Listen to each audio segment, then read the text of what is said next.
how do you switch from nervous to give a powerful speech? But I've learned to trick my brain into turning that into fuel. Then I turn the nervousness into something really powerful. It is important as well to surround yourself with people that will complement you. This is actually a global problem. This is not only something that only happens in Brazil. There's something that's very rare in life, is when you have like a big opportunity and also everything that we did that was successful was because I'm conducting a business. I don't need to like create a personal brand. I just need to go to the office, sit at my chair, do my work, like work harder than anyone around, and that was it. But I was wrong. And everybody's good at something. What is your one thing that you have that everybody else can go to you? Oh, I'm not awesome at anything. You just haven't realized yet. Esta conversación fue grabada durante mi paso por Austin, Texas, en el marco del South with Southwest, uno de los eventos más importantes del mundo donde se reúnen startups, tecnología e innovación. Hoy converso con Luis Gustavo Pereira das Neves, CEO y cofundador de GigU, una empresa que nació en Brasil y que hoy opera a gran escala, expandiéndose hacia el mercado de Estados Unidos. Más que una entrevista, es una conversación sobre cómo se construye una empresa en tiempo real. Hablamos de cómo identificar problemas globales reales y convertirlos en oportunidades de negocio, la mentalidad necesaria para entrar a nuevos mercados, la toma de decisiones bajo presión y por qué los mejores negocios se construyen con una obsesión profunda por el usuario. Estábamos allí conversando con un grupo de conductores que son miembros de su empresa, usuarios de su servicio, y bueno, nos sentamos en el primer lugar que conseguimos para conversar. Quería aprovechar esa oportunidad y hacer una extracción de ideas de la mente de este CEO que está dando de qué hablar. Estuvimos juntos en el evento en un panel conversando sobre diferentes problemas que enfrenta la industria y por supuesto al día siguiente nos sentamos a conversar y esa charla es la que hoy quiero compartir con todos ustedes. Estoy aquí con Luis, quien es el CEO de GigU. Vamos a hablar un poco en inglés y quiero hacerle un par de preguntas porque se dice fácil CEO, pero CEO representa una gran responsabilidad. It's a huge responsibility being a CEO. And I wanted to ask you something because one thing that thank you for your time. Thank How you you for being in your channel. I love your channel. Thank you so much. How are you feeling here in Austin? In a day like this, amazing. I mean, the whole experience of this trip, being here, talking to users, an event like this, going to South by Southwest as well, representing a company, the only company from Brazil originally that was invited to be at this event, and we won. So, I mean, I cannot ask for anything. Congratulations. Thank you. You won an award and Yes. And you won the connection with people that didn't know about the company, and now you make presence here, and that's huge. That's the best part. I mean, the award, going up stage was amazing, receiving the trophy, everything. The interactions that we had with other entrepreneurs were amazing. People from everywhere in the world. There was this guy, an Italian guy, that we're like training together for this, like virtual calls, and he was very scared about his presentation. He couldn't finish it in time. And he also won in his category. Wow. We were really cheering for one another. That was awesome. Being here, talking to our users, receiving them for lunch here, this is where the magic happens. Being nervous, because I heard the team that you were also anxious about the event and the presentation, the pitch that you had. In the end, I think based on the results, you won. These guys who were really nervous, they won. Being nervous, that's maybe good. I think it's part of human nature. I've done many pitches, been representing GigU in many events. I was very shy as a kid, but I've learned to trick my brain into turning that into fuel, into energy that I can harness. So when I'm backstage about to go in, and the people from the organization of South by Southwest said, "Look, you're gonna be first, okay?" And I said, "Yeah, I would love to be first." And they said, "Nobody likes to be first." And I was like, "I would love to be the first one." You verbalize everything positive that you're looking forward to it. that you're gonna go upstage, and then you're like, I can't wait to go upstage. Then I turn the nervousness into something really powerful. I learned this a couple of years ago, and it helped me a lot. You channel the nervous power in energy, and when you're there, how do you switch from nervous to give a powerful speech and to give a powerful message? I'm honestly curious to use it for myself. It was like a 3-minute pitch. Like in 3 minutes, you can say much. You can say a lot of things, but you cannot stutter. You cannot start something. If you do that, you're toast. So first of all, I had to practice a lot. Practice. Before I come here, I took a week off with my wife on vacation because I've been traveling so much for work. She said, we need some quality time together. And Camila, I love you, my wife. And we were having a little trip together here in the US. And sometimes she caught me mumbling the pitch. I was like, and she was like, are you practicing your pitch right now? And I say, yeah, I am all the time. And Thiago helped me a lot as well.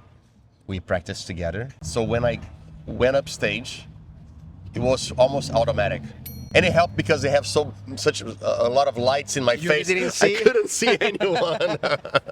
Being a CEO, GigU is a huge company in Brazil. You're opening the market here in the US. I'm so happy to be a piece of the puzzle. An important piece. Thank you very much for that. The mindset of a CEO who is opening in a new market, because I can feel that you are the type of guy that is always like, let's jump, let's do it. Yes. How can you become that type of person? It is tough because the thing is, if you wait for something else to happen, if you create conditions like, oh, when my kid turns 3, then I'll be able to do this. When I finish my studies, then I'll be able to do that. When you condition to other stuff that are part of your life, but they are not central to the issue that you're thinking, you never take the leap of faith. And you close your eyes and you just do it. If you keep on conditioning to other things in your life to happen, then you never do it. You need to one day say, you know what? It is today. It's like you're married, right? Mm-hmm. I am. One day you decided to propose to your wife, right? It's the same thing. It's just, it is today. You commit to it and you do it. Otherwise, if you keep on thinking, oh no, today on the sky there are 3 clouds, and I thought about asking my wife for the clear skies. I mean, you cannot keep on doing that with our lives. We need to commit to something new. This is what I want to do. I want to start my business. I want to start working for another company. The longer you keep on postponing it, farther away you are from going in the direction of that dream. The bad grass gonna grow in your mind, and it's going to avoid. Of course, you have to think about things, and you have to think before do something. Yeah. But overthinking, that's not the way. I connect with two things. The first one is something that I always say is, don't think, just do. Yeah. Because when you think a lot in a moment of stress, don't think, just do. Because you might freeze. The other thing, you're talking, and I connect immediately with Arnold Schwarzenegger. Uh-huh. Let me tell you why. In one video he said, when you're thinking about going to the gym, your mind starts to create excuses. Yes. And you know who are the people who create excuses? Losers. Yeah. And He's not wrong. I connect immediately. I've been watching you, and you're like, let's go, let's do it, that energy, and I think that's positive. The mindset to open in the US, what was your first thought about when the moment came? It is important as well to surround yourself with people that will complement you. Because yes, I do have that energy. I wanted to start doing things and almost learning how to run even before you're learning how to walk. But I also have amazing co-founders that help me ground, help me, okay, Luis, you want to run there? Okay, but first of all, what are the stones that we're going to step to get in that direction? And especially Pedro is very strategic about this, helps to think not only at the ultimate goal, but all the steps it takes to get there. So this is very important. We're growing in Brazil really, really fast. We had offerings to go to other countries, basically companies that wanted us to go to these other countries. We made an experiment of going to Portugal first. It went awesome. The reception was amazing, and we thought, this is actually a global problem. This is not only something that only happens in Brazil. Drivers are not blind only in Brazil. Like, when I mean blind is because these companies, they want drivers and delivery workers to have the minimum amount of information possible so that they can just throw stuff at them, like work, job opportunities and like deliveries and rides, and they would just accept. That's their dream. They want human drivers to be robots that just click on accept. And once we realized that this problem was happening all around the world, we started to get a lot of emails from drivers from Australia, New Zealand, France, Canada, Colombia, Argentina, and many other places, and especially from the US. And when that happened, he said, you know, guys, there's something that's very rare in life, is when you have like a big opportunity and also a huge responsibility. I say this at the office every single day. We are not coming to America and to other countries just because it's a business opportunity, but it's because it is a responsibility to the millions of drivers and delivery workers that are working in these platforms, not optimizing their earnings, not optimizing their safety, and coming sometimes home disappointed, stressed, and feeling that they're behind, feeling that they're not providing for their families. So as long as there are drivers elsewhere going through this, we're gonna go there. And when you connect with the worker, we just had a person who brought her daughter who is in special need. I relate 100% with her because my son is in a special need, and I know the feeling. When you connect with those people, it's hard to let that go. Your mindset is, I'm supposing and I'm guessing that you feel the same, and I'm sure you feel the same. When you connect with the stories of people, it's hard not to think about them when you take decision in the operation room, right? Totally. I'm going to tell two quick stories. We mentioned at our panel that we participated. Again, thank you very much for that. It was amazing to do that with you. So many people don't know this, but we started pretty much in a place like we are right now, right?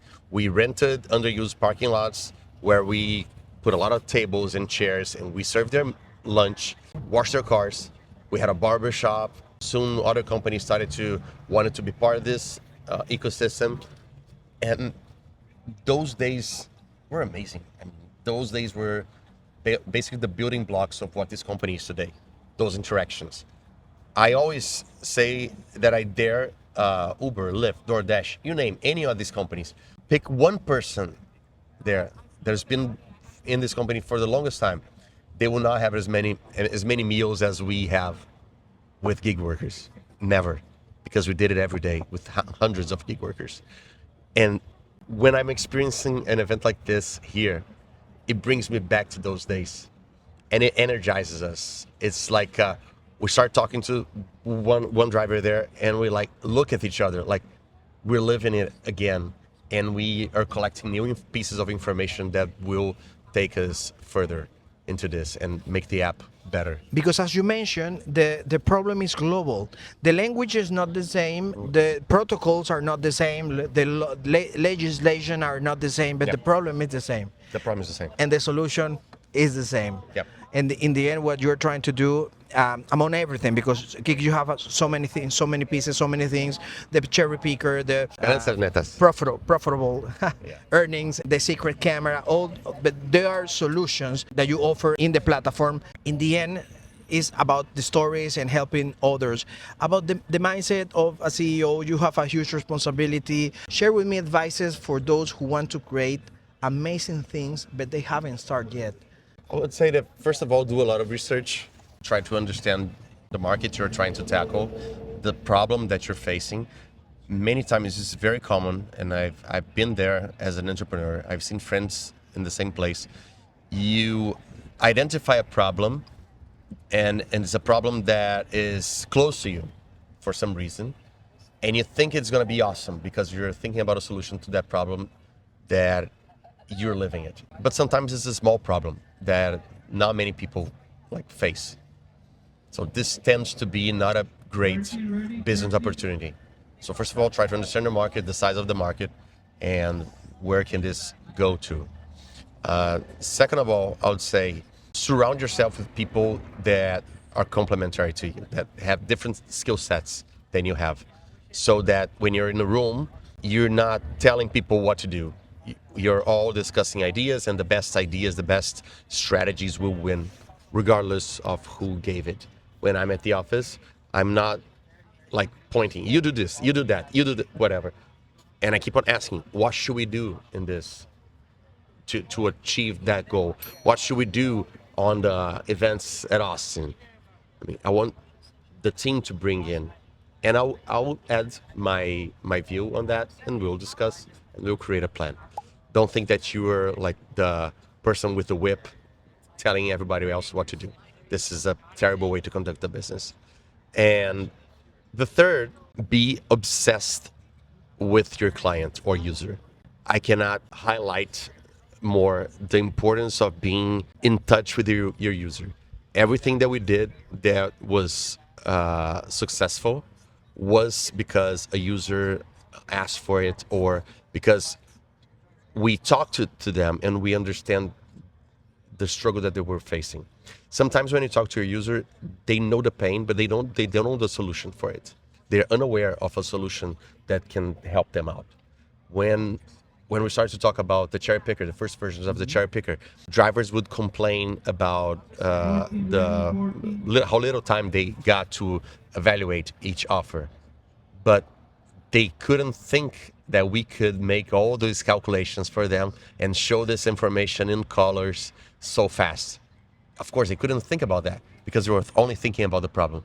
But if you're really close to the user, and if you're constantly talking to them and allowing this space to create an opportunity, then you'll be successful. I tell this, and this is a story. We have at our office like a jar this big. Actually, we have two because one got filled already. And inside we put ping pong balls. Okay. Each ping pong ball is a story of a user. Wow. So every Thursday, we have a gathering at the office. We call it the toast, where we share good things that happen in that week. It can be like something personal. I would say, I would like to make a toast to my mom that she made some exams and everything is fine with her. But I can also do in a professional level, like, I want to make a toast to Thiago because he killed that presentation. Cheers to that. And everybody celebrates everything, all good environment. And the last part of that ceremony is what we call the ping pong ball ceremony. So everybody can bring a story of a driver or a delivery worker that got in touch with them. Beautiful. And they tell the story for the whole company. We put the name of that person on the ping pong ball and we put it there. And the reason that we keep that at the office is that many times we're discussing something. Oh, should we do this? Should we do that? How are we going to? And we say, no, wait a minute. What is good for them? Our users, our clients are always at our office, always there. So it's a way that we can always think that this is why we're doing what we're doing. And in many situations, I swear to God, I mean, we're having discussions and no, this is good for us, but it's not good for them. We're not going to do that. That's huge. I'm gonna apply it because sometimes I don't want to say ashamed, but we want to be so humble that we don't share the stories, but we have stories, and the stories are the most important thing. And as I read in some place, 62% of decision making and buying are based on stories. Of course, it's how we used to pass knowledge before written language, right? We used to tell stories. This is how culture. Let me tell you a story. Yeah, sounds this better, is culture.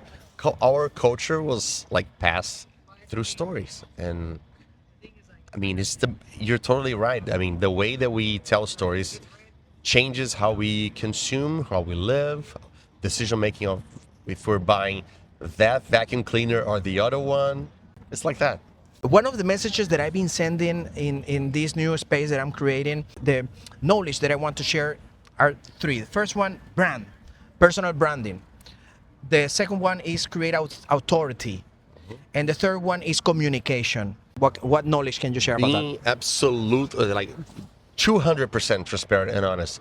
I used to think that try to create a personal brand was something that would only work for people that are trying to get your face on the internet, like, or be a influencer, have a channel. I said, I'm conducting a business. I don't need to like create a personal brand.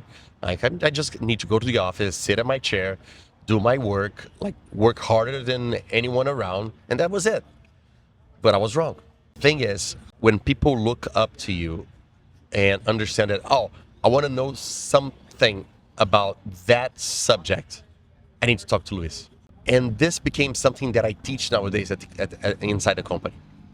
I always ask when I'm having one-on-one conversation with anyone, because we're a small company still, what do you think that anyone in the company can look and think, that's the thing that I wanted to ask Pedro. Oh, no, for that matter, I would like to consult Thiago. Or no, because of that, I want to talk to Marcus.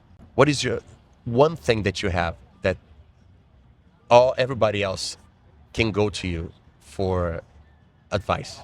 That is a really good question. And if you don't make this conscious decision of thinking, wait a minute, what am I good at? What am I really good at? For instance, I have a problem with my brain that I memorize movie lines. I don't know why that happens. I just memorize them. I see a movie once and I remember almost all the lines. Wow. Ask if I remember the grocery list. Of course not. But this is something funny that all my friends know that I do know, but it's useless in any other case. But what are the things that are useful that I'm good at? I like to think that I'm really good at people. I like to think that I'm really good at reading people. I mean, before we start working, and Chuck said, I met this guy, he's amazing. And I said, all right, let me chat with him. I want to get to know the guy because I'm very good at judging character. But really, if you make a conscious decision, if you keep on asking yourself, what am I really good at? And everybody's good at something. Oh, I'm not awesome at anything. You just haven't realized yet. We're all good at something. Or at least we have the capacity of being really, really good in something. We just need to think about that consciously. Wrap your head around that and focus on this. So to be a reference in something is important for everyone. We have personal branding, authority, and communication. Yeah, authority relates to personal branding, right? Yeah. It's something that happens nowadays in Brazil because, look, these big tech companies, they don't disclose any numbers, any information to the media. But since we do, the media now in Brazil look at us. And starting here in the US as well, we're already participating in many studies with colleges and stuff. You know what I'm talking about. I know. So the media and professors that want not only data but insights on what's going on in the lives of gig workers and the gig industry as a whole, they approach us. Now we became a reference in that.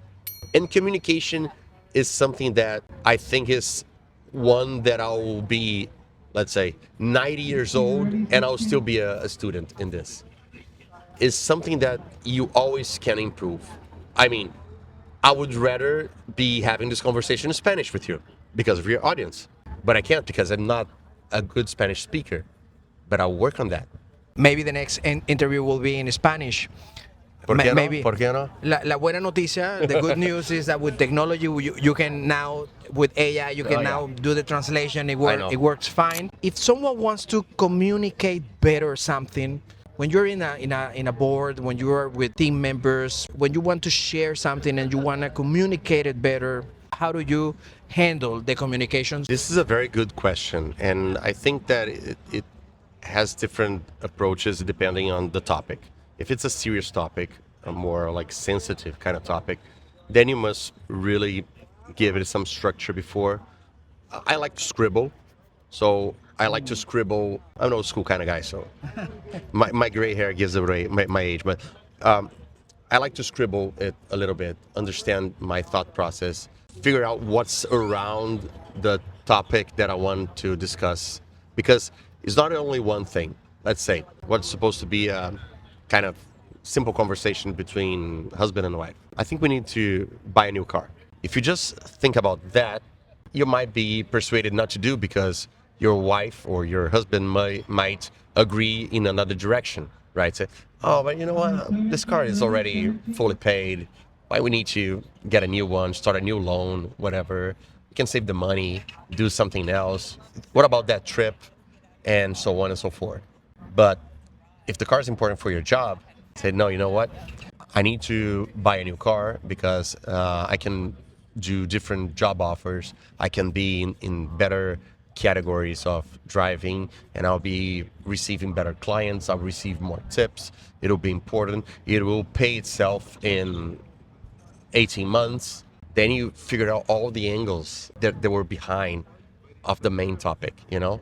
So what I try to think sometimes when I'm presenting an idea to the team or to my wife is to think about the other steps that are not clear at first. They're just not central to the main idea. What I observe from what you're saying, besides what you are sharing, is you have to be first presence, and nothing can be done in automatic, because the world right now with the technology and everything what's going on, everything is so fast. Everybody's in automatic, but you have to think what to say it, how to act, the surrounding of even the message that you're trying to convey. Exactly. Totally is. Anything else that you want to share with the audience? Para mejorar tus ganancias, download GigU. Thank you so much. Thank you, my friend. It was a really good conversation. My pleasure. Perfect. The first of many. Now everybody can be a CEO.